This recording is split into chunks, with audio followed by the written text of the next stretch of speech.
Hello friends, welcome to Aspi's kitchen. இப்போ நம்ம என்ன பண்ண போறோம்னா எக் இட்லி செய்யிறதுக்கு ஒரு எக்கும் ரெண்டு இட்லி தேவையான உப்பு 1/4 ஸ்பூன் பெப்பர். சரி வாங்க வீடியோக்குள்ள போகலாம். இந்த மாதிரி இட்லி கட் பண்ணிக்கணும். இப்போ ஒரு பவுல்ல எக் போட்டுக்கிட்டு உப்பும் பெப்பரும் சேர்த்துக்கிட்டோம். அப்படியே கொஞ்சமாக எண்ணெய் போட்டு இப்போ அடுப்பு பற்றி வச்சுக்கலாம்.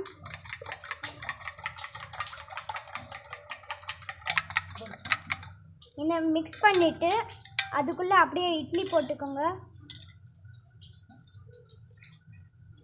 அதுவும் இப்படி மிக்ஸ் பண்ணி இந்த மாதிரி மிக்ஸ் பண்ணிட்டோம். இப்போ தவாவில் எண்ணெய் போட்டோன்னு சூடாயிடுச்சு. இப்போ ஒரு இட்லியை வைக்கலாம்.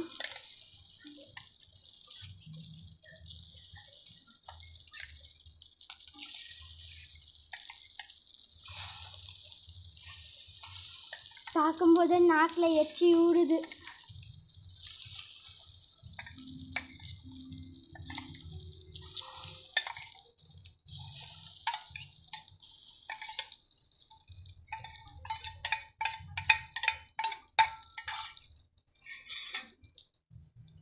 இது செய்யும்போது லோ ஃப்ளேமில் வைக்கணும்.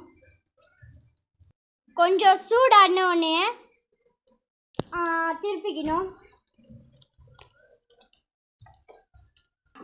இப்படி 2-3 வாட்டி திருப்பி வச்சுக்கணும்.